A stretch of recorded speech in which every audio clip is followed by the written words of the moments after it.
verses 26. யோவேல் தீர்க்கதரிசன புஸ்தகம் 2ஆம் அதிகாரம் 26ஆம் வசனம். 1061வது பக்கம் எடுத்துக்கொள்வோம். யோவேல் தீர்க்கதரிசன புஸ்தகம் 2ஆம் அதிகாரம் 26ஆம் வசனம் வாசிக்கலாமா?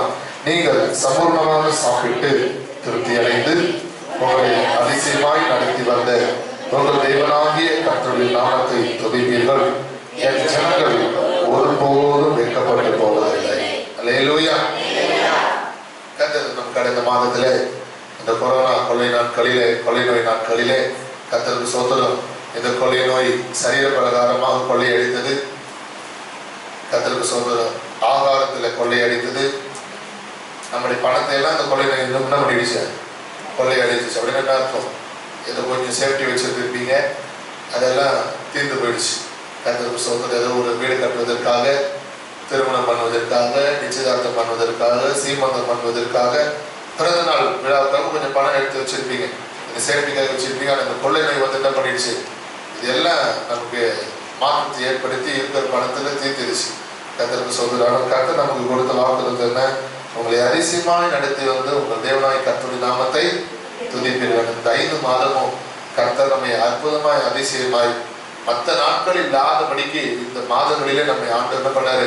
கிருபையாய் அற்புதமாய் நடத்தி வந்தார். அல்லேலூயா.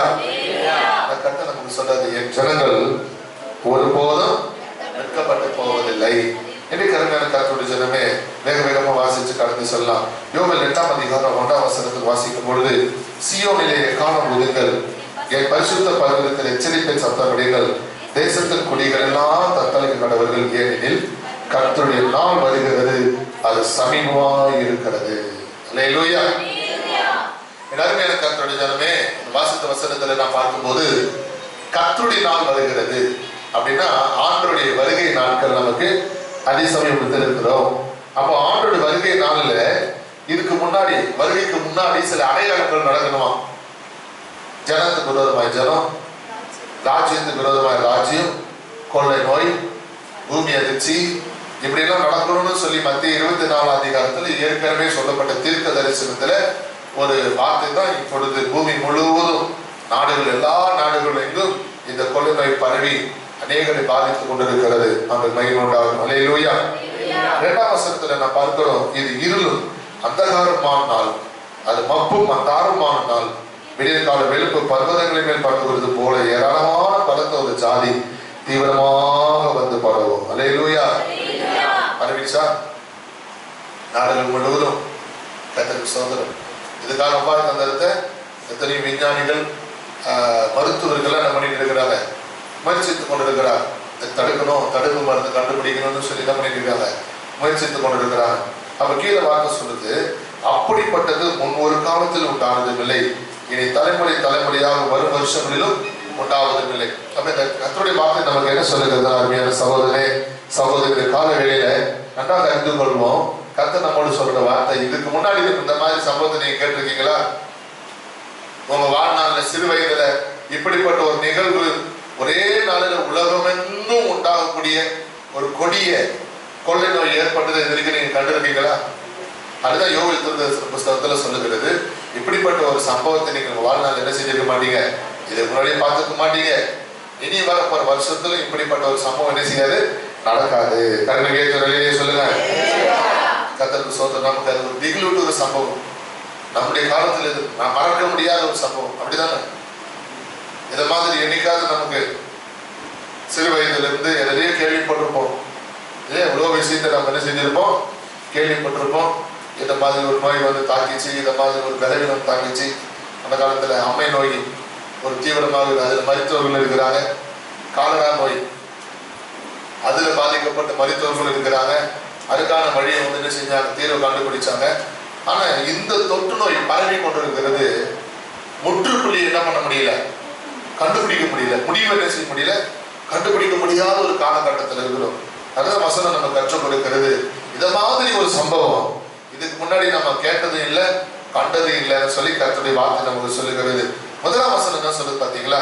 சீயோனிலே எக்காளம் ஊதுங்கள், என் பரிசுத்த பர்வதத்திலே எச்சரிக்கை சத்தமிடுங்கள். அல்லேலூயா.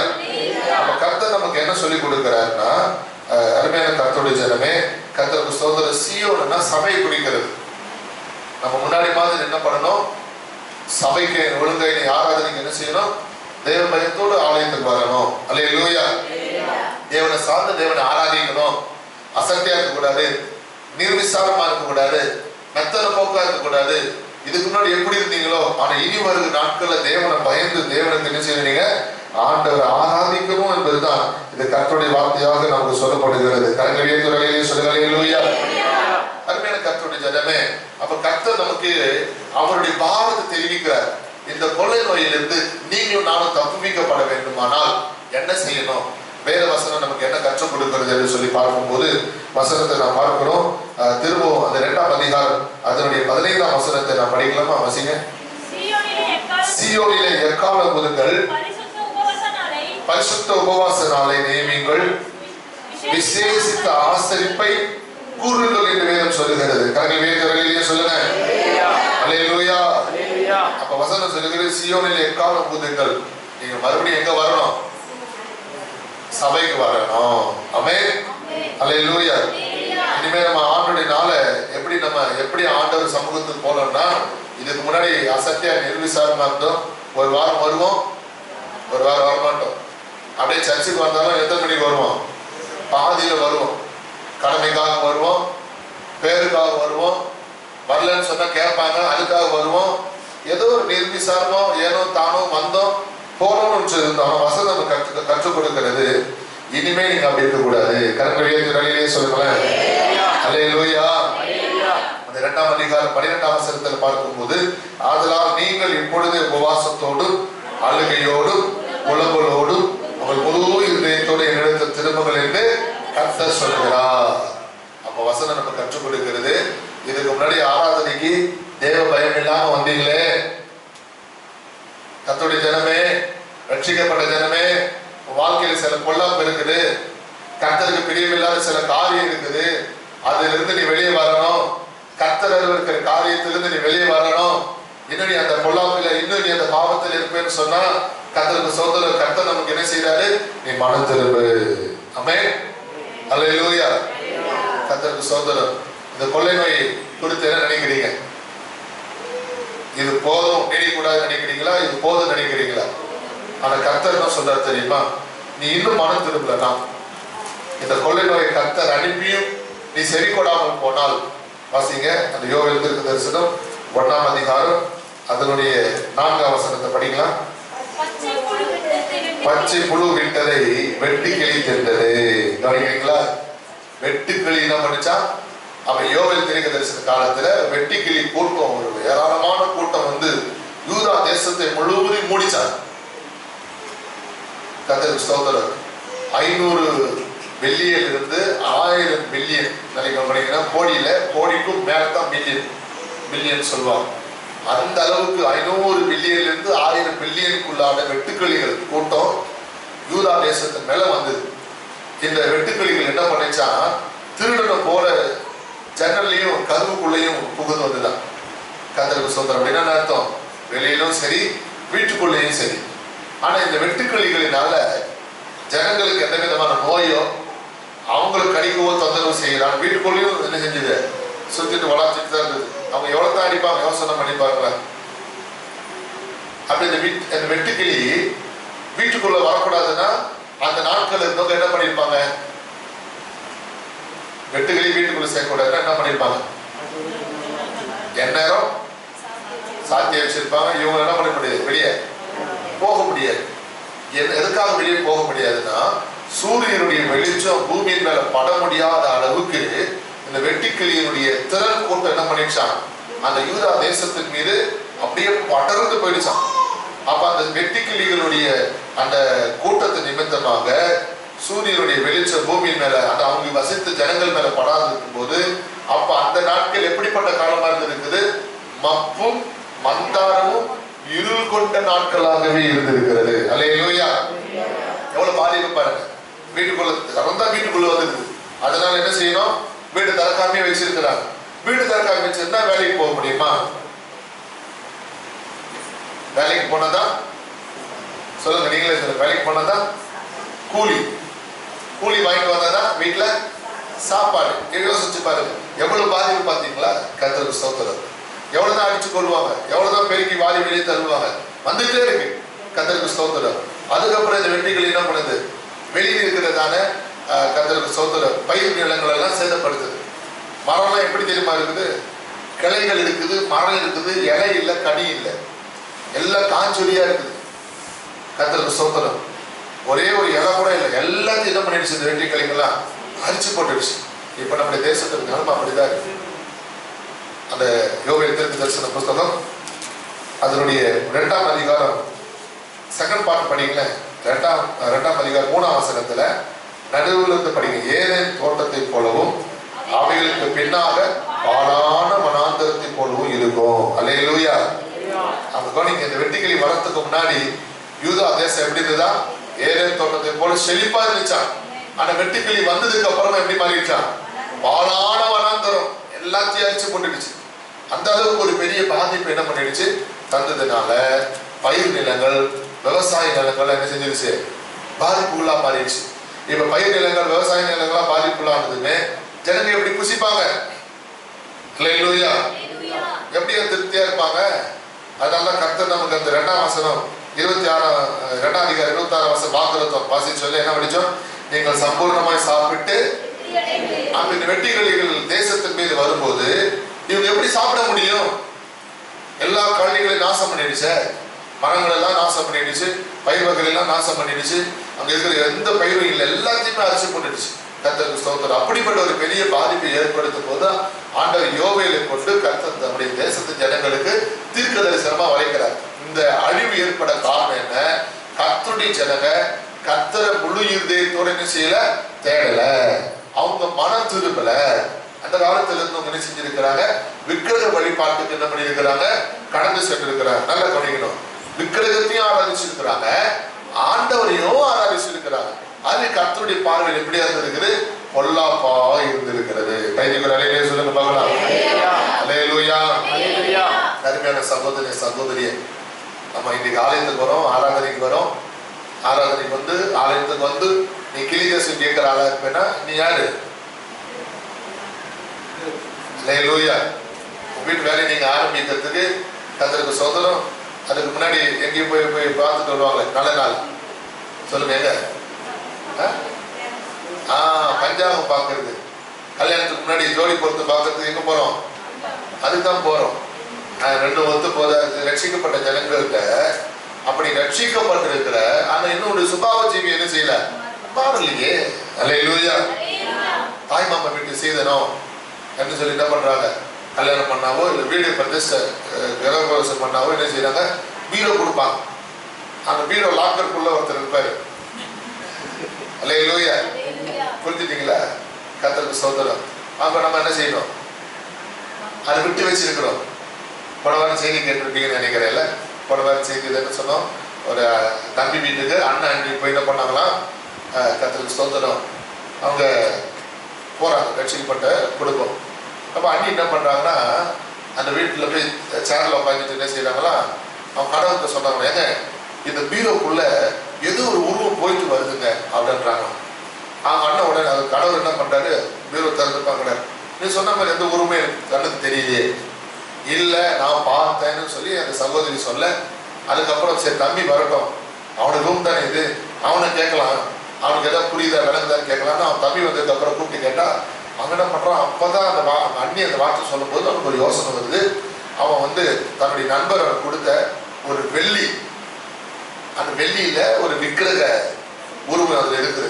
அப்பதான் அவனுக்கு நினைவு வந்து என்ன செய்யறான், அதை எடுக்கிறான். அதனாலதான் அதனுடைய சொந்தக்காரர் என்ன பண்றாரு, உள்ள இருக்கிறதுனால உள்ள போறாரு. இத கர்த்தர் இந்த சகோதரி கர்த்தர் வெளிப்படுத்தி இருக்கிறார். அல்லேலூயா. ரட்சிக்கப்பட்ட ஜனமே கர்த்தருக்கு ஸ்தோத்திரம். இன்னைக்கு நமக்கு அழிவு வர காரணம் என்ன, என் ஜனங்கள் அறிவில்லாமையினால், நீதி வார்த்தை சொல்லுங்க, சங்காரம் ஆகிறார்கள், அவர்கள் அறிவை வெறுத்தார்கள், என் வேதத்தை மறந்தார்கள். ஆமென். கர்த்தருக்கு ஸ்தோத்திரம். ஆண்டவர் அறிகிற அறிவை நம்ம என்ன செஞ்சிட்டோம், இப்ப ரட்சிக்கப்பட்ட கர்த்தருடைய ஜனமாகிய நம்ம என்ன பண்றோம், மகளை ரட்சிப்பு கொண்டு வந்துட்டோம், ஞான சமத்துவம் கொண்டு வந்துட்டோம். ஆனா வர மாப்பிள்ளை எப்படிப்பட்ட மாப்பிள்ளைய வராங்க சொல்லுங்க, ரட்சிக்கப்படாத மாப்பிள்ளைய வராங்க, நல்ல வேலையில் இருக்கிறாங்க, நல்ல பொசிஷன் இருக்கிறாங்க, இந்த பாஸ்டர் ஏதோ என்ன பண்றாரு, சிஸ்டர் பிரதர் ரட்சிக்கப்பட்ட ஜனம் நான் கை கால் வச்சுக்க கூடாது அப்படி இப்படின்னு சொல்லி தடை பண்றாரு. நல்ல நல்ல இடத்துல வராங்க தேவ ஜனமே. கர்த்தருக்கு ஸ்தோத்திரம். கவனிக்கிறீங்களா? ஒரு விஷயத்த சொல்றேன். இப்ப வேதத்துல பார்க்கும்போது லோத்து ஆபிரகாமை விட்டு என்ன பண்றாரு, தான் கண்ணுக்கு குளிர்ச்சியா இருக்கிற சோதகுமார பட்டணத்துக்கு தேடி போனார். அல்லேலூயா. அது எப்படி இருந்துச்சு சோதகுமார பட்டணம்? நீர்வளம் பொருந்தி நாளையா. ஆனா ஆபிரகாம் இருக்கிற தேசம் எப்படிப்பட்ட தேசம்? அது பள்ளமேடுமா இருக்குது, கானான் தேசம். கர்த்தருக்கு ஸ்தோத்திரம். கானான் தேசம் அப்ப செழிப்பு கிடையாது. ஆபிரகாமுடைய காலத்துல அது ஒரு வனாந்தரமான இடம் தான். ஆமென். அதனால என்ன பண்றாரு, கர்த்தருக்கு ஸ்தோத்திரம், அந்த லோத்து என்ன பண்றாரு, சோதகுமார பட்டணத்தை தெரிந்து போறார். முடிவு என்ன நடந்தது? சோதகுமார பட்டணம் நடந்த சம்பவத்தை சொல்லுங்க. அக்கினினால கர்த்தர் என்ன செஞ்சாரு? ஆனா அந்த பட்டணம் லோத்துக்கு ஆரம்பத்தில் எப்படி இருந்தது? பார்வைக்கு நல்லா இருந்துச்சு. அல்லேலூயா. இன்னைக்கு அப்படிதான் நம்ம முடிவு எடுக்கிறோம். பார்க்கறது நல்லா இருக்கிறதுனால என்ன செஞ்சிடறோம், அவ்வளவு ஓகே இது போதும் செலக்ட் சொல்லி முடிவு எடுத்துடுறோம். ஆனா அது கர்த்தருடைய சித்தமா இல்லையா என்பதை நம்ம என்ன பண்றது இல்லை, நிதானிக்கிறது இல்லை. அதையே நீங்க ஈசாக்கு குறித்த வேதத்துல பாருங்க, கவனிக்கிறீங்களா? அந்த லோத்து தான் கண்களை ஏறெடுத்து பார்க்கிறான். வசனம் கரெக்டா போட்டுருவோம். கண்களை ஏறெடுத்து பார்த்தான், நீர்வளம் பொருந்திய நாடு. ஈசாக்கு அவன் என்ன பண்றான், தியானம் பண்ணி தான் கண்களை ஏறெடுத்தான். அவன் இன்னைக்கு நம்ம ஜெபத்துல தியானம் பண்றோமா, வேதத்துல தியானம் பண்றோமா? கிடையாது. ஈசாக்கு ஜெபம் பண்ணி தியானம் பண்ணினார் என்று வேதம் சொல்லுகிறது. அவன் கண்கள் ஏறெடுத்து பார்த்தா தூரத்திலிருந்து பார்க்கும்போது கர்த்தருக்கு ஸ்தோத்திரம், ஆண்டவர் அவனுக்கு எதிர்காலத்தை அனுப்பி தராரு. அல்லேலூயா. இன்னைக்கு உன் பிள்ளைக்காக எத்தனையோ இடத்துல பொண்ணு தேடி போற, உன் பொண்ணுக்காக எத்தனையோ இடத்துல வரன்களை தேடி போற. அருமையான சகோதர சகோதரி, வேத தியானம் உனக்கு உண்டா? ஜெப வாழ்க்கை உண்டா? தேவ சமூகத்துல காத்திருக்கிறியா? நான் நிச்சயமா சொல்றேன், நீங்க தேடுறது தப்பே கிடையாது. சில நேரம் நீங்க தேடுகிறத காட்டிலும் கர்த்தரே உங்களை தேடி அனுப்புவார். ஆமென். பாருங்க, கர்த்தருக்கு ஸ்தோத்திரம். ஆண்டவர் ஈசாக்குக்கு ஏற்ற ஒரு துணைவி என்ன பண்றாரு, கர்த்தர் அனுப்பி கொடுத்தாரு. அதனாலதான் ஈசாக்கு ஜெபிக்கிறவனா இருந்தா நீங்க அடுத்த புஸ்தகத்துல பார்க்கும்போது கர்த்தருக்கு ஸ்தோத்திரம் பாருங்க. ரெண்டாவது ஈசாக்கு ஜெபிக்கிற, ஆண்டவரே மனைவி இன்னும் பிள்ளை படாதவளா இருக்கிறாளே ஈசாக்கு ஜெபிக்கிறாரு. கர்த்தர் 2 பிள்ளை தராரு. அதுக்கப்புறம் யார் ஜெபிக்கிறா? ரெபேக்காள் ஜெபிக்கிறார். இப்படி இருந்தால் எப்படி இருக்குமோ, வயிற்றுல 2 பிள்ளைங்க சண்டை போட்டுட்டு இருக்கு உள்ள கர்ப்பத்துல. அதனால அங்க ரெபேக்காள் ஜெபிக்கிறார். அப்ப ஜெபிக்கிற அனுபவம் எப்படி வந்தது? ஒரு ஜெபிக்கிற துணையை கர்த்தர் எப்படி கொடுத்தாரு? ஈசாக்கு ஆரம்பத்திலேயே என்ன பழக்கம் இருந்துச்சு? ஜெபிக்கிற பழக்கம் இருந்தது. ஈசாக்கு ஜெபம் பண்ணி கண்களை ஏறெடுத்தான். அல்லேலூயா. ஆனால் தேவஜனமே, லோத்து அவருடைய விருப்பமாக கண்களை ஏறெடுத்தான். தேவ சத்தத்துக்கு மாறான ஒரு சம்பவம் லோத்துடைய வாழ்க்கையில் நடந்துச்சு. இன்னைக்கு நம்ம அப்படிதான் என்ன பண்றோம், ஊழியக்காரங்க ஆலோசனை சொல்லும் போது அவருக்கு என்ன தெரியும், நல்ல நல்ல வரன்கள் வருது, இவர் இப்படிதான் சொல்லுவாருன்றாங்க. ஆனா முடிவு என்ன முடிவு என்பதை நம்ம நிதானிக்கிறது கிடையாது. பின்னாடி நம்ம யோசிக்கிறோம், அன்னைக்கே பாஸ்டர் சொன்னாரு, நான் தான் என்ன பண்ணிட்டேன், இப்படிப்பட்ட ஒரு வாழ்க்கையில என் பொண்ணை கொண்டு போய் தள்ளிட்டேன். அன்னைக்கு பாஸ்டர் சொல்லும் போது நான் கேட்காம போயிட்டேன். நல்ல குடும்பம், நல்ல வாழ்க்கை, நல்ல வேலை செய்யறாருன்னு தான் நினைச்சேன். அவசரப்பட்ட நேரம் நம்ம அநேக நேரங்கள் பின்னாடி வருத்தப்படுவது உண்டு. கரங்களை உயர்த்தி அலையிலேயே சொல்லுங்க. இப்படிதான் அந்த யோவேல் தீர்க்கதரிசி காலத்துல யூதா தேசத்து ஜனங்க இருந்தாங்க. 2 வேணும்ன்ற ஒரு ஒப்புரவுல இருந்தா ஆலயத்துக்கு போவாங்க. என்ன பண்ணுவாங்க, சாங்கியத்துக்குரிய காரியத்தில் உலக பிரகாரமான சாங்கியத்துல என்ன செஞ்சாங்க, தலையிட்டு இருந்தாங்க. அதுலயும் அவங்க பங்குடையவர்களாக இருந்தாங்க. கரங்களை உயர்த்தி அலையிலேயே சொல்லுங்க பார்க்கலாம். கர்த்தருடைய ஜனமே, அதனாலதான் கர்த்தர் என்ன சொல்றாரு, 15ஆம் வசனம் 2:15 சீயோனில் எக்கால ஊதுங்கள், பரிசுத்த உபவாச நாள் என்ன பண்ணுங்க, நேமியுங்கள். கரங்களை உயர்த்தி அலையிலேயே சொல்லுங்க. அல்லேலூயா. எதுக்காக பரிசுத்த உபவாச நாள் நியமிக்க சொல்றாரு? எதுக்காக? நம்ம சர்ச்சில் நாளைய தினத்திலிருந்து 27ஆம் தேதி வரைக்கும் 21 நாள் ஃபாஸ்டிங் பிரேயர். எதுக்காக? எதுக்காக சொல்லட்டுமா? 13ஆம் வசனம் கடைசி வார்த்தை படிங்க. 13ஆம் வசனத்துல கடைசி வார்த்தை, அவர் தீங்குக்கு மனஸ்தாபப்படுகிறவருமா இருக்கிறார். அல்லேலூயா. அப்ப இந்த பூமியில் ஏற்பட்ட தீங்குக்கு கர்த்தர் என்ன செய்யறாரு, மனஸ்தாபப்பட்டு அவர் என்ன செய்யணும், ஆண்டவர் நமக்கு இறங்கணும். அவர் இறங்கினாத்தான் இதெல்லாம் என்ன செஞ்சிடும், ஒழிஞ்சிடும். ஆமென். அப்ப ரட்சிக்கப்பட்ட ஜனங்களுக்கு இருக்கிற பொல்லாப்புகள் தான் கர்த்தருடைய ஜனங்கள் நிமித்தமா தான் தேசத்துல அங்க ஒரு அழிவு தேவன் அனுமதிக்கிறாரு. என் பிள்ளை மனம் திரும்புவான், என் மகன் மனம் திரும்புவான்னு சொல்லி ஆண்டு என்ன பண்றாரு, நிறைய சந்தர்ப்பத்தை கொடுக்குறாரு. ஆனா நீ என்ன பண்ற, திருவிருந்து எடுக்கிற, ஆலயத்துக்கு வந்து திருவிருந்து எடுக்கிற, திருவிருந்து எடுத்து துணிகரமா என்ன பண்ற, ஒயின் ஷாப்புக்கு போயிட்டு வர. படிங்க யோவேல் 1ஆம் அதிகாரம் 5ஆம் வசனம் படிங்க. வெளியேறே விழித்து அழுங்கள், விழித்து அழுங்கள், திராட்சரசம் குடிக்கிற சகல ஜனங்களே. போதும். வெளியேறே விழித்து அழுங்கள். எந்த வெளியேறே? குடி வெளியேறே. கர்த்தருக்கு ஸ்தோத்திரம். இவ்வளவு நாள் குடிச்சுட்டே இருந்த, சர்ச்சுக்கும் வர, என்ன பண்ற, குடிக்கவும் செய்யற, ஆலயத்துக்கு வர, இப்படிப்பட்ட காரியத்தை பொல்லாப்பான காரியத்தை செய்யற, ஆண்டவருக்கு பிரியமில்லாத ரகசியமான பாவம் நடத்தல் உண்டு. அதனால கர்த்தர் நமக்கு என்ன பண்றாரு, அந்த 2ஆம் அதிகாரம் 1ஆம் வசனத்துல சொன்ன மாதிரி எச்சரிப்பேன் சத்தமிடுங்கள். அல்லேலூயா. ஆண்டவர் எச்சரிக்கை சொல்றாரு. இந்த 21 நாள் உபவாச ஜெபத்தை குறித்து இன்னைக்கு உங்களை பார்த்து கர்த்தர் என்ன சொல்றாரு, எச்சரிப்பா சொல்லு. கட்டாயமா நீங்க எல்லாரும் ஒவ்வொருத்தரும் என்ன பண்ணணுமா சொல்லுங்க, ஒவ்வொருத்தர் என்ன பண்ணணுமா, உபவாசம் எடுக்கணும். நல்லா பண்ணிக்கிறீங்களா? உங்க ஊர்ல கேம்ப் வராங்க, கேம்ப் வரும்போது எல்லாரும் கம்பல்சரி டெஸ்ட் எடுக்கணும்னு சொல்லும் போது போகாம இருக்க முடியுமா? சொல்லுங்க, போகாம இருக்க முடியுமா? நீங்க பயந்து ஓடி ஒழிச்சீங்கன்னா உங்க மேல அபராதம் விதிக்கப்படும் சொல்லி அரசாங்கம் தெரிவிச்சிருக்கிறாங்க. போய்தான் ஆகணும். டெஸ்ட் எடுக்க சொன்னா நான் வரமாட்டேன்னு சொன்னா அவங்களுக்கு அபராதம். அல்லேலூயா. அப்ப அதுக்கு பயந்து போறமே கர்த்தர் நமக்கு சொல்றாருயா, 21 நாள் உபவாசம் போது. ஆமென். அப்ப நம்ம அதன் மூலமா நம்ம என்ன பண்ணோம், நம்ம சபை அதுக்காக ஜெபம் எடுக்குமானால் கட்டாயம் கர்த்தர் திருவள்ளூர் மாவட்டத்தை ஒரு அசைவு தருவார். விசுவாசிகள் ஒரு அல்லேலூயா சொல்லுங்க.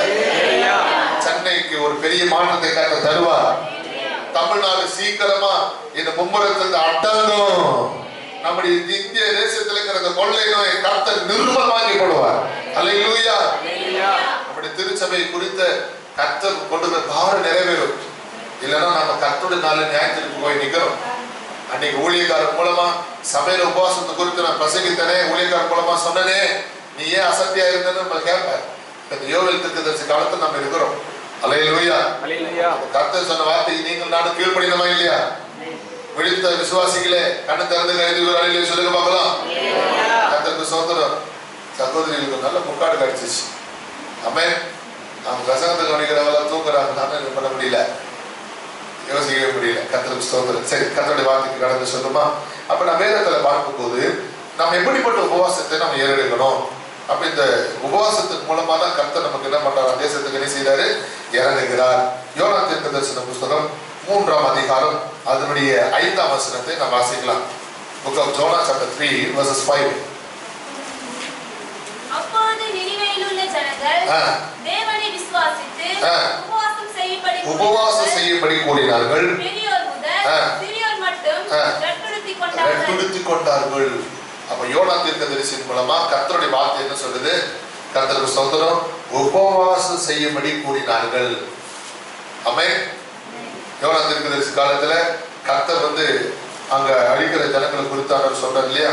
4ஆம் அதிகாரம் 11ஆம் வசனம் படிங்க. வலது கைக்கும் இடது கைக்கும் வித்தியாசம் அறியாத 1,20,000 பேருக்கு அதிகமான மனுஷரும். கைதிகுராலே சொல்லுங்க.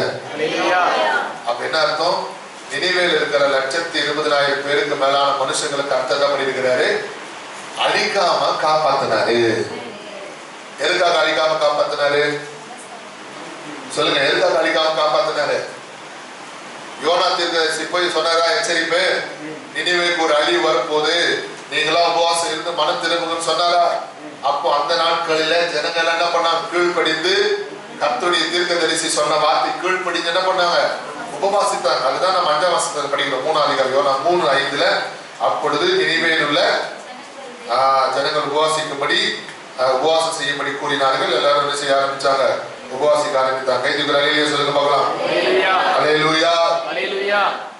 அப்படி உபவாசம் எடுத்து ஆண்டவர் ஒரு மாற்றத்தை கொடுத்தார். ஆமென். சத்தம் ஒரு அல்லேலூயா சொல்லுங்களேன். சரி, ஒருவேளை நீ இருக்கிற மாதிரியே இந்த செய்தி கேட்டு மனம் திரும்பாம போனா என்ன பண்ணலாம்? உங்களுக்கு தான் சொல்றேன்.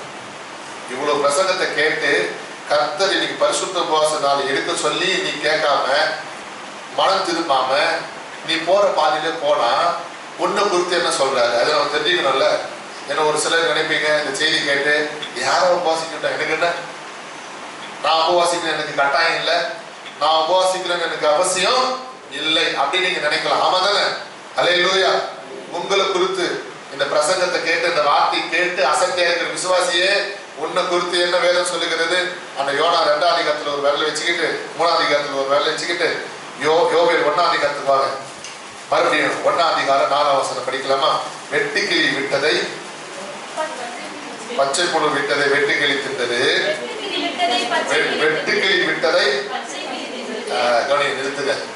அப்ப என்ன அர்த்தம்? வெட்டுக்கிளிகளினாலே தேசத்துல ஒரு பயங்கரமான அழிவு ஏற்பட்டது. அல்லேலூயா.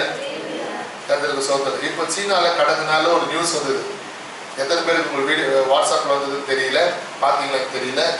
இப்ப 2வது இன்னொரு வைரஸ் சீனால ஏற்பட்டிருக்குது. அந்த வைரஸ்க்கு வந்து வேலிடிட்டி டேட் என்ன தெரியுமா? 24 மணி நேரம். அந்த வாட்ஸ்அப் உங்களுக்கு வீடியோ எத்தனை பேர் வந்ததில்ல எனக்கு வந்து என்கிட்ட இருக்குது. அந்த 24 மணி நேரம் அந்த நோய் தொற்று ஏற்பட்டவங்க மறிச்சிடுறாங்க. அப்படி யாராவது பார்த்தவங்க இருப்பீங்க, கைப்பட்டு தூக்குன்னு பார்க்கலாம். எனக்கு அது அனுப்பப்பட்டது அல்லது நான் கேள்விப்பட்ட அப்படி யாரா இருப்பீங்கன்னா கர்த்தருக்கு ஸ்தோத்திரம். ஒரு சிலர் தூக்கி இருக்கீங்க. அல்லேலூயா. கர்த்தருக்கு ஸ்தோத்திரம். கவனிச்சீங்களா? வெட்டுக்கிளி விட்டு வச்சதை எடுத்துட்டுச்சு பச்சை கிளி என்ன பண்ணிச்சா? கைது குரலிலே சொல்லுங்க. அப்படின்னா ஒரு சோதனை கடந்துச்சு, அப்பாடி நிம்மதி ஆயிட்டோம் அப்படின்னு இருக்கக்கூடாதான். தேவ ஜனமே இது எச்சரிக்கை சொல்றாரு கர்த்தர் உங்களை. நீ இன்னும் மனம் திரும்பாம மெத்தன போக்கா இருப்பேன்னா, நிர்விசாரமா இருப்பேன்னா, வெட்டுக்கிளி போயிடுச்சுன்னு சந்தோஷப்படாத. அடுத்து பச்சை கிளி வரும்போது அல்லேலூயா. அடுத்த ஒரு அழிவு இருக்குது. நீ மனம் திரும்பாத பட்சத்துல இந்த அழிவு வரும்னு சொல்லி கர்த்தர் பண்றாரு. யோவேல் தீர்க்கதரிசனம் மூலமாக இது நமக்கு உரைச்சிருக்கிறார். ஆகவேதான் யோனா தீர்க்கதரிசி காலத்துல என்ன பண்றாங்க? யோனாவுடைய வார்த்தையை கேட்டு பெரியோர் முதல் சிறியோர் மட்டும் வெட்டுடுத்திக் கொண்டார்கள். இப்ப யோனா 3ஆம் அதிகாரத்துக்கு வந்துடலாமா? 6ஆம் வசனம் படிக்கலாம். இந்த செய்தி ராஜாவுக்கு எட்டின போது அவன் தன் சிங்காசனத்தை விட்டு எழுந்து தான் உடுத்தியிருந்த உடுப்பை கழற்றி போட்டு ரட்டை உடுத்திக் கொண்டு சாம்பலில் உட்கார்ந்தான். அப்படின்னு என்ன அர்த்தம்? அவன் தன் தப்ப வந்து அறிக்கை செய்து ஜெபத்துல இருக்கிறான்னு அர்த்தம். ஒரு ராஜா எங்க இருக்கணும்? சிம்மாசனத்துல இருக்கணும். ராஜாவை பார்க்கக்கூடிய ஜனங்க வரும்போது ராஜா எப்போதும் ஜனங்க மத்தியில ராஜவஸ்திரம் தரித்தவனா இருக்கணும். ராஜவஸ்திரம் தரித்து இருக்கணும் எப்போதுமே ராஜா. ஆனால் அப்பேற்பட்ட ராஜாவுக்கு அந்த எச்சரிப்பை சொல்லும் போது ராஜா என்ன பண்றாரா? அவர் தன் சிங்காசனத்தை விட்டு எழுந்து தன் உடுத்திருந்த உடுப்பை கழட்டிட்ட ராஜவஸ்திரத்தை கழட்டிட்டு ஒரு சாதாரண மனுஷனை போல என்ன பண்ணாரா? வஸ்திரத்தை மாட்டிட்டு செய்யறாரு, சாம்பல் உட்காராரு. அப்படின்னு என்ன அர்த்தம்? சிம்மாசனத்துல உட்கார வேண்டிய ராஜா எங்க உட்காராரு? சாம்பல் அர்த்தம். ஆண்டவரே, நான் ஒரு புழுதிக்கு சமானம், நான் ஒரு சாம்பலுக்கு சமானம். தாழ்த்துறாரு. நான் சிம்மாசனத்துல தான் உட்காருவேன், கோபுரத்துல இருப்பேன், புகழ் உச்சியில் தான் இருப்பேன்னு தன்னை தந்த மேட்டு மேல தாழ்த்துற.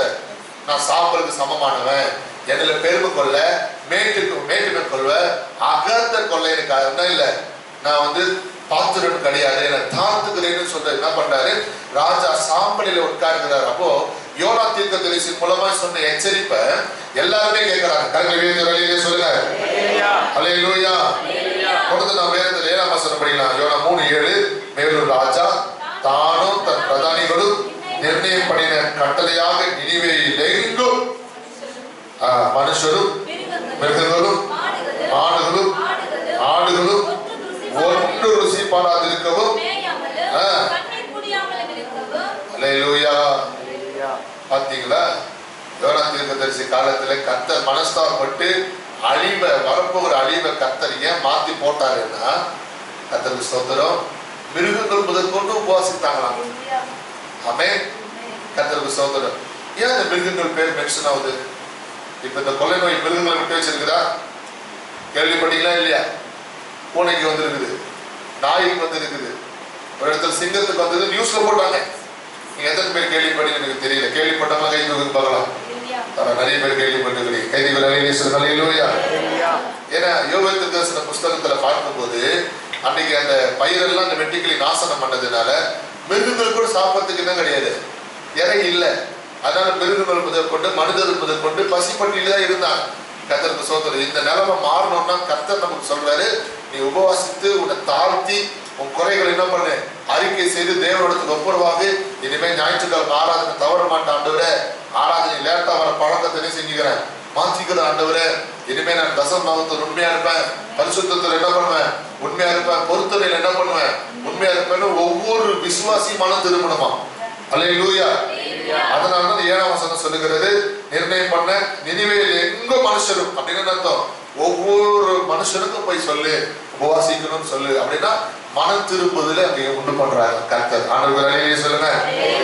8ஆம் வசனம், மனுஷரும் மிருகங்களும் இரட்டினால் மூடிக்கொண்டு தேவனை நோக்கி உரத்த சத்தமாய் கூப்பிடுவோம், அவரவர் தம் தம் பொல்லாத பலியையும் தன் கைகளில கொடுமையும் விட்டு திரும்பவும் கடவர்கள். கைது குரலிலே சொல்லுங்க. அல்லேலூயா. அப்ப என்ன பண்ணிட்டாங்க, இந்த குடும்பக்காரங்க என்ன பண்ணிட்டாங்க, கொடுமை விட்டு திரும்பிட்டாங்க. நினைவேக்காரங்க எப்படிப்பட்ட குடும்பக்காரங்க இருக்குன்னு உங்களுக்கு சபையில சொல்லியிருக்கிறேன். நான் அதை குறித்து பிரசங்கம் பண்ண நேரம் கிடையாது, அது எடுத்தா பெரிய சப்ஜெக்ட் அது. கர்த்தருக்கு ஸ்தோத்திரம். அப்ப பொல்லாத வழியை விட்டு அவங்க என்ன செஞ்சாங்க, மனம் திரும்பினாங்க. இன்னைக்கு நம்ம கிட்ட பொல்லாத வழி இருக்குது, நம்ம ரட்சிக்கப்பட்டிருக்கிறோம், நம்ம செய்யற தவறு என்ன என்பது நமக்கு தெரியும், அந்தரங்கமான தவறு பாவம் என்ன என்பது உன் மனசாட்சிக்கு தெரியும். நீ அந்த வழியை விட்டு நீ மனம் திரும்பணும். அப்படி நீ வழியை விட்டு மனம் திரும்புவேனா 9ஆம் வசனம் சொல்லுகிறது, ஆண்டவர் தம்முடைய உக்கிரமான கோபத்தை விட்டு திரும்புவார். அல்லேலூயா. கர்த்தருக்கு ஸ்தோத்திரம். இப்ப இந்த கொள்ளை நோய்க்கு அடையாளம்னா தேவனுடைய உக்கிரமான கோபம். அப்ப ஆண்டவர் தம்முடைய உக்கிரமான கோபத்தை விட்டு நம்ம திரும்பணும். ஆண்டவர் திரும்பணும்னா நான் மனம் திரும்பணும். அல்லேலூயா. சொல்லுங்க பார்க்கலாம். சபை மனம் திரும்பணும் நினைக்கூடாது. ஒவ்வொரு நபரும் சொல்லுங்க, நான் மனம் திரும்பணும். ஒன்று போல நான் செபிக்கணும், சத்தமா சொல்லுங்க, உபவாசிக்கணும், வேதத்தை வாசிக்கணும், ஆலயத்தை தவறாம வரணும், அப்பெல்லாம் வீட்டுல சும்மா இருக்கணும், அப்பெல்லாம் ஆண்டவர் சமூகத்தை வந்து ஜெபிக்கணும், ஒன்று போல அதிகாலை ஜெபம் பண்ணணும், நாக்கால ஜெபம் எடுக்கணும், தசம்பாவத்தில் உண்மையா இருக்கணும், பொருத்தனையில் உண்மையா இருக்கணும், விட்ட பாவத்தை தொடாது இருக்கணும். சொல்லுங்க. அப்படி நாம திரும்பினதுக்கு அப்புறமா தான் 10ஆம் வசனம் சொல்லுகிறது, அவர்கள் தங்கள் பொல்லாத வழியை விட்டு திரும்பினார் என்று யார் பார்த்தாரு? ஆமென். கைதிகளாலே சொல்லுங்க. கிரியைகளை பார்த்து தாம் அவருக்கு செய்வேன் என்று சொல்லி இந்த தீங்கை குறித்து கர்த்தர் என்ன பண்ணாரா? மனஸ்தாபப்பட்டார். ஆனா யோவேல் தீர்க்கதரிசி காலத்துல அனுமதிச்சார். யோனா தீர்க்கதரிசி காலத்துல கர்த்தர் என்ன பண்ணார்? மனஸ்தாபப்பட்டு அந்த தீங்குக்கு நினிவே ஜனங்களை காப்பாற்றினார். கைதிகளாலே சொல்லுங்க. அல்லேலூயா. ஒரு விஷயம் தெரிஞ்சு வச்சுக்கீங்க, யோனா தீர்க்கதரிசியும் நாகூம் தீர்க்கதரிசியும் இவங்க 2 பேரும் எதுக்கு போய் எச்சரிப்பு சொன்னாங்கன்னா இந்த நினிவேக்கு தான் சொன்னாங்க. இந்த நினிவே பட்டணத்தாருக்கு முதல் முறையா எச்சரிப்பு சொன்னது யோனா. அப்ப யோனா காலத்துல வாழ்ந்த அந்த நினிவே ஜனங்க என்ன பண்ணாங்க? மனம் திரும்பினாங்க. கர்த்தர் அதனால அழிவிழுந்து செஞ்சாரு, காப்பாற்றினார். காப்பாற்றதுக்கு அப்புறமா ஜனங்க என்ன பண்ண ஆரம்பிச்சிட்டாங்க? மறுபடியும் பொல்லாத வழியில போயிட்டாங்க. அல்லேலூயா. இந்த 21 நாள் உபவாசம் எதுக்கு? என் பொல்லாத வழியை விட்டு நான் என்ன செய்யணும்? மனம் திரும்பணும். நான் மறுபடியும் கர்த்தரை விட்டு சும்மா ஒரு பேருக்காக ஆலயத்துக்கு வர போறேன், அப்படிதான் ஆண்டவர் அழியிலே சொல்லுங்க. கர்த்தருக்கு சோதனை அப்படி இருக்கக்கூடாதுன்றதுக்காக தான் இந்த ஜெபங்கள், இந்த உபவாச கூடுகை. அப்புறம் நாகூம் தீர்க்கதரிசி காலத்துல கர்த்தர் என்ன பண்றாரு? நாகூமை அனுப்புகிறார். இதே நினிவேக்கு அனுப்புகிறார். நாகூம் தீர்க்கதரிசி காலத்துல நினிவே கவுழ்க்கப்பட்டு போயிடுச்சு. நினிவேல அழிவு வந்தது. ஆமென். அல்லேலூயா. அப்ப நான் உங்களுக்கு ஏற்கனவே சொன்னல, வெட்டுக்கிளி விட்டதை என்ன சாப்பிடும் போது பச்சை கிளி. இப்ப சீனால ரெடி ஆயிடுச்சு. இப்போ 2வது ஏற்படுற வைரஸுக்கு வந்து இப்ப கொலை நோய்க்கு கொரோனாவுக்கு நம்முடைய இந்தியாவில் என்ன சொல்றாங்கன்னா 14 நாள், ஃபர்ஸ்ட் 21 நாள் ஹாஸ்பிட்டல் அட்மிட், அப்படி 21 நாள் முடிஞ்சு 14 நாள் கொண்டு வந்தாங்க. இப்போ ஒரு 3 நாள் தனிச்சிருக்கணும்னு சொல்லியிருக்கிறாங்க. இப்படி 21, 14, 3 அப்படின்னு கொஞ்சம் கொண்டு டைம் கொடுக்குறாங்க. அந்த கொலை நோய் பாதிக்கப்பட்டவங்க அந்த நல்ல ட்ரீட்மெண்ட் எடுத்தா காப்பாத்திட்டாங்க. ஆனா இப்போ வந்து இருக்கிற வைரஸுக்கு 24 மணி நேரம் தான். அல்லேலூயா. அதுக்கு மேல என்ன செஞ்சிடறாங்க? அந்த ஆத்மா மறிச்சு. கைதிகள் அழியிலே சொல்லுது பார்க்கலாம். ஜனமே, தேவனுடைய எச்சரிப்பு நீ பயந்து நடுங்கணும். பாஸ்டர் எதையோ பிரசங்கம் பண்றாரு, பண்ணிட்டு போட்டோம், கேட்கறத கேட்போம், வெளியே போனது என்ன செஞ்சிருவோம்? காதை தொடச்சிக்கலாம். அல்லேலூயா. அதெல்லாம் ஒண்ணு நடக்க போறது கிடையாது. அப்படி நடக்க போறது கிடையாது நினைச்சுதான் இன்னைக்கு இப்படி ஆயிடுச்சு. ஆகவே தேவ ஜனமே, ரட்சிக்கப்படாதவர்கள் குறித்து நீ யோசிக்கிறது என்னுடைய குறை நான் யோசிக்கிறேன். நம்ம ஒவ்வொருத்தர் குறைகளை உணர்ந்து அறிக்கை செய்து தேவனிடத்தில் திரும்பும் போது கர்த்தர் தேசத்தில் செமந்து தருவார். எல்லாரும் எழுதி நிற்போமா? யாரும் எழுதி நின்று கண்களை முடியும். அருமையான நாளில் வேலையிலும் கூட நம்மை கர்த்தருடைய கரத்தில் ஒப்பு கொடுத்து அல்லேலூயா, thank you Jesus. கர்த்தர் இந்த நாளிலே யோபேல் தீர்க்கதரிசி மூலமாய் சொன்ன வார்த்தை நிறைவேற்ற தேவன் விரும்புகிறார். நீங்கள் சம்பூர்ணமாய் சாப்பிட்டு திருப்தி அடைந்து உங்களை அதிசயமாய் நடத்தி வந்த உங்கள் தேவனாய் கர்த்தருடைய நாமத்தை துதிப்பீர்கள். என் ஜனங்கள் ஒருபோதும் விற்கப்பட்டு போவதில்லை. அருமையான சகோதரனே சகோதரி, இந்த காலை ஆராதனையில இன்றைக்கு நீ மனம் திரும்பணும். எல்லா கண்களையும் விடுமா உள்ளத்துல ஆண்டவரோடு கூட பேச ஆரம்பிங்க. கர்த்தருக்கு ஸ்தோத்திரம். ஆண்டவரே, நம்ம போல நான் ஜெபிக்கிறது இல்லை. கர்த்தர் அவங்க சொன்னார்ல, குடி வெளியே அழகு, இந்த ஒரு சோதனை வந்துச்சு, இன்னொரு சோதனை வராதுன்னு நினைக்காது அப்படின்னு சொல்லி கர்த்தர் நமக்கு எச்சரிக்கை கொடுத்துருக்கிறாரு. வசனம் சொன்ன அத்தனை சமம் நிறைவேறுகிறது. கர்த்தருக்கு ஸ்தோத்திரம். 5 மாதங்கள் கழித்து நம்ம வந்திருக்கிறோம். வயசுலோ கர்த்தருக்கு ஸ்தோத்திரம். நோவா காலத்திலேயும் 5 மாதம் என்ன பண்ணாங்க? ஜலத்தின் மேல இருந்தாங்க. ஒரு சோதனை காலம் முடிந்ததுக்கு அப்புறமா தான் ஆண்டவர் வந்து என்ன செஞ்சாரு? அது இறக்கத்தை கட்டளையிட்டாரு. பூமி முழுவதும் ஒரு சேதம் ஏற்பட்டது. நோவா காலத்தில் அழிவு ஏற்பட்டது. அதே மாதிரி பூமி முழுவதும் இப்பொழுது பெரிய அழிவு ஏற்பட்டு கொண்டிருக்கிறது. இந்த எச்சரிப்பை நீ கேட்டு மனம் திரும்பணும். கர்த்தருடைய சத்தத்தை கேட்டு நீ மனம் திரும்பணும். இன்னும் உன்னுடைய பொல்லாத வழியில் நீ போயிட்டு இருக்காத.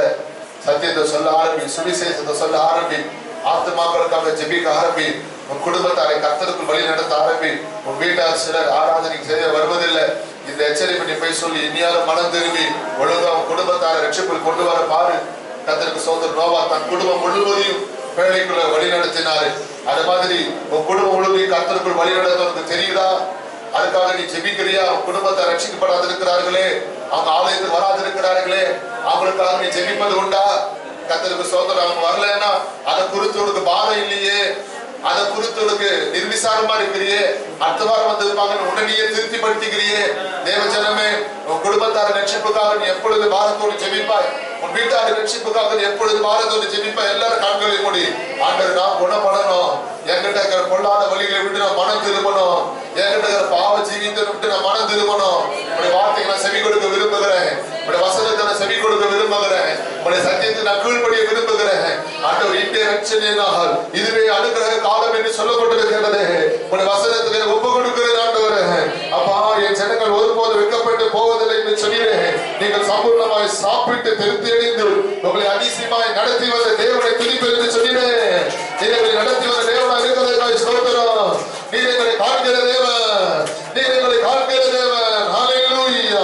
எல்லாரும் கரங்களை தட்டி கர்த்தரை மகிமைப்படுத்துவோம். எல்லாரும் கரங்களை தட்டி glory glory glory glory glory glory glory glory glory glory glory. Karabara bodhi karabara bodhi hasiye. Ora karabara bodhi karabara kismada makarabara. Ora karabara dira makarabara dira makarabara. Sibara bara makadira bara dira makarabara dira. Riba kadura makarabara dira makarabara. Rikadura makadura bara dikandara makarabara. Glory glory glory glory glory glory glory. கர்த்தருடைய வார்த்தை ஒப்புக்கொடு, கர்த்தருடைய வசனத்தை ஒப்புக்கொடு, ஒப்புக்கொடு brother sister. அவருடைய சத்தத்தை உண்மையை சொல்லிக்கொண்டு ஒப்புக்கொடு. ஆவியானவர் திட்டவட்டமா பேசிக் கொண்டிருக்கிறாரு, தீர்க்கதரிசனமா பேசிக் கொண்டிருக்கிறாரு.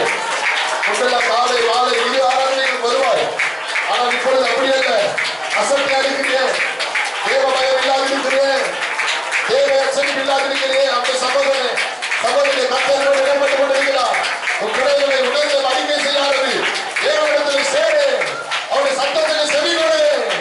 உன் பொல்லாத வழியிலிருந்து மனந்திரவு, பாவ ஜீவித்திலிருந்து மனந்திரவு. கர்த்தரோடு இடப்பட்டு கொண்டிருக்கிறார். அவருடைய வார்த்தைக்கு செவி கொடுக்காதது.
ஆசீர்வதிக்கப்பட்ட தர்மியான நாளுக்காக வேலைக்காக நாங்கள் நன்றியோடு துதிக்கிற தகப்பனே, இந்த நாளில் யோவேல் தீர்க்கதரிசன புஸ்தகத்திலே கர்த்தர் எங்களோடு பேசுகிற வார்த்தைப்படி நீங்கள் சம்பூர்ணமாய் சாப்பிட்டு உங்களை அதிசயமாய் நடத்தி வந்த உங்கள் தேவனாய் கர்த்தருக்கு நாமத்தை துதிப்பீர்கள் என்று சொல்லி என் ஜனங்கள் ஒருபோதும் வெட்கப்பட்ட போது என்று சொல்லியிருப்பா. இது ராஜா அன்றொரு யோவேல் தீர்க்கதரிசன காலத்திலே அன்றொரு நடந்த அந்த தீரை கொடுத்த கர்த்தர் மனஸ்தாபப்பட்டு ஆசிரியர் பணிவிடைக்காரர்களே ஆசாரியர்களே அதற்கு என்று சொல்லி தேவனுடைய மண்டபத்துக்கு பலிபீடத்துக்கு முன்பாக வந்து தேவ சமூகத்தில் பரிசுத்த உபவாச நாளை நியமிங்கள் என்று சொல்லியிருக்கேன். ஆலயத்தில் கர்த்தர் சொன்ன வார்த்தைப்படி அன்று நாங்களும் பரிசுத்த உபவாச நாளுக்காக ஆயத்தப்பட யாருடைய உள்ளத்தில் அதற்காக தங்களை ஒப்பு கொடுத்திருக்கிறார்களோ ஆண்டவரே ஸ்தோத்திரம். ஒவ்வொரு பிள்ளையோட உபவாச நாளை கர்த்தர் கேட்டு எங்கள் தேசத்துக்கு ஒரு சுபிட்சத்தை உண்டு பண்ணுவீராக, தேசத்துக்கு ஒரு மாற்றத்தை உண்டு பண்ணுவீராக, ஒரு மறுமலர்ச்சி உண்டு பண்ணுவீராக.